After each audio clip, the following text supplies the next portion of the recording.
Hello friends, welcome to मंगलवार magician. आज हमारे पास एक गीगाबाइट का H110 बोर्ड है। आज मेरे एक फ्रेंड से बात हो रहा था कि स्केमेटिक और बोर्ड व्यू कितना ज़रूरी है। उसका कहना था कि वो बिना स्केमेटिक और बोर्ड व्यू के बनाता है, बना नहीं तो रिटर्न कर देता है। अब मेरा मानना है कि स्केमेटिक बोर्ड व्यू बहुत ज़रूरी है। अब ये जो H110 बोर्ड है, इसमें इसमें जिस बंदे ने पहले देखा है, इसका बायोस भी किया है, इसका बायोस किया है और उसने लास्ट डिसाइड किया कि भाई इसका पीसीएच ख़राब है। ठीक है। अब मेरे पास जब ये बोर्ड आया तो मेरे पास ये जब बोर्ड आया था तो इसका सारा वोल्टेज मैंने चेक किया।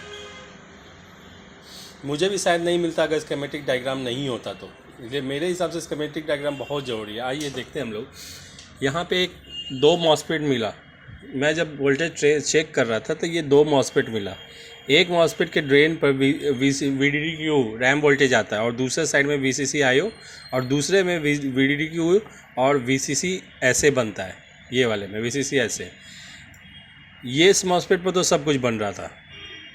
ठीक है। इसमें VDD-Q भी बन रहा था, VCC-IO भी बन रहा था जो कि 0.9 वोल्ट था, और इसमें VDD-Q बन रहा था लेकिन VCC ऐसे नहीं बन रहा था। मुझे लगा ये शायद ग्राउंड होगा, तो अब स्कीमेटिक की ज़रूरत पड़ी।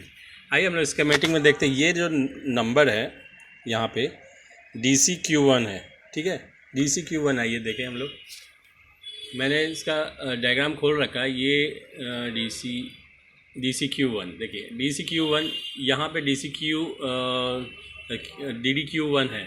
ये दोनों तो वोल्टेज बन रहा था। ठीक है, एज स्कीमेटिक डायग्राम। लेकिन यहाँ पे देखेंगे VDD-Q में बन रहा है और VCC ऐसे 1.05 नहीं बन रहा था।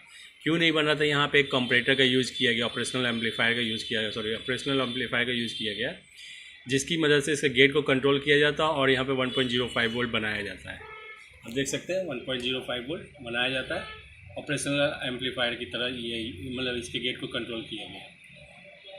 मेरा प्लान था कि इसको यहाँ से जंपर दे दो, लेकिन फिर भी 1.2 वोल्ट कहाँ 1.05 वोल्ट। ये अच्छा था, मतलब मैं जनरली ऐसे ही करता हूँ, लेकिन इस कंडीशन में मुझे अच्छा हुआ कि मैंने वोल्टेज देख लिया कि दोनों वोल्टेज में अच्छा मतलब लगभग 1 वोल्ट का डिफरेंस है।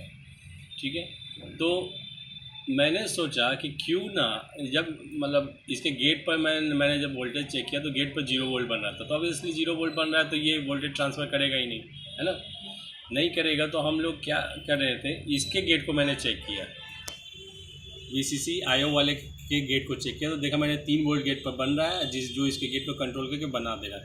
तो दोनों सर्किटरी आप देख सकते हैं, दोनों सर्किटरी आप देख सकते हैं लगभग इक्विवेलेंट है। इक्विवेलेंट है तो इसका गेट भी हो सकता है इक्विवेलेंट वोल्टेज से ही कंट्रोल हो। मैं तो यही मान के चल रहा हूँ कि इक्विवेलेंट वोल्टेज मतलब 3 वोल्ट अगर उस पर बन रहा है तो 3 वोल्ट इसके गेट को भी कंट्रोल करेगा।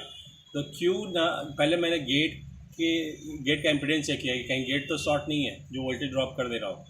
गेट शॉर्ट नहीं था। ये मेरे लिए बहुत अच्छी बात थी कि गेट शॉर्ट नहीं है। मैंने क्या किया, इसका एक नंबर को मुझे 3 वोल्ट चाहिए था। मैंने इसके आउटपुट पर जो 7 इसका कंट्रोल कर रहा है, इस यहाँ 7 से उठा के एक जंपर दे दिया इसके 1 पर, जो कि इसका इनेबल गेट को इनेबल कर दिया और ये वोल्टेज ट्रांसफ़र हो गया। आप देख सकते हैं यहाँ पे एक जंपर दिया मैंने, देख सकते हैं यहाँ पे एक जंपर मैंने दिया, ये है ना, एक जंपर दिया भाई यहाँ पे मैंने। इस जंपर को जैसे ही मैंने किया, आप देख सकते हैं बोर्ड बोर्ड तो ऑन हो ही रहा था लेकिन डिस्प्ले नहीं आ रहा था। अब देखिएगा मेरा DSO और CPU भी उस समय गर्म नहीं हो रहा था। अभी अच्छा खासा गर्म भी हो रहा है और ये डिस्प्ले भी आ जाएगा।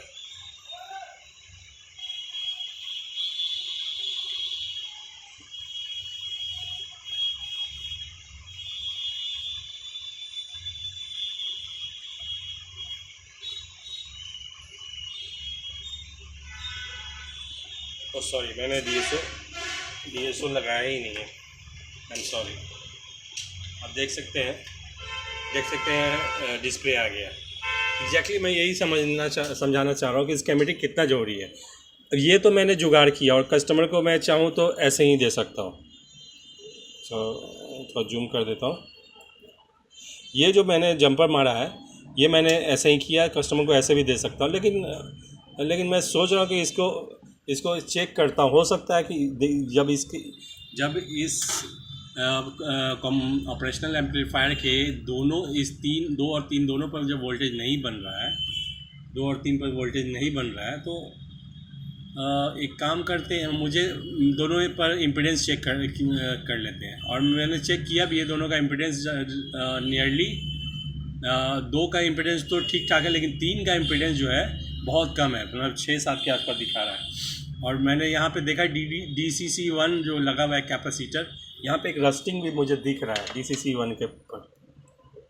आपको मैं दिखाऊंगा, एक सेकेंड। आप यहाँ पे देख सकते हैं, ये जो कैपेसिटर है ये थोड़ा सा रस्ट मारा हुआ है, मेरे हिसाब से ये शॉर्ट है, जिसकी वजह से ये वोल्टेज इनेबल नहीं करा पा रहा है। तो मैं इसको निकाल दूंगा, और निकाल देने के बाद ऑब्वियसली इसका भी सप्लाई बन जाएगा, मुझे जंपर मारने की ज़रूरत नहीं होगी, और ये बोर्ड ओके हो जाएगा। तो बस मैं यही समझाना चाह रहा हूँ कि स्कीमेटिक वाकई कितना ज़रूरी है आज के समय में रिपेयरिंग के लिए। अगर ये स्कीमेटिक नहीं होता तो शायद मैं भी नहीं बना पाता, क्योंकि इतना समय डेस्कटॉप पर देता नहीं हूँ जितना लैपटॉप पर देता हूँ। चलिए ठीक है। और किसी भी टाइप का आपको ज़रूरत हो, और या फिर आप अपना बोर्ड बनवाना चाहते हैं, तो आप मेरे नंबर पर मैसेज कर सकते हैं, आप हमको मेलिंग कर सकते हैं अपने मदरबोर्ड, और आपको अच्छे कंडीशन में, गुड कंडीशन में बन के मिलेगा। Thank you.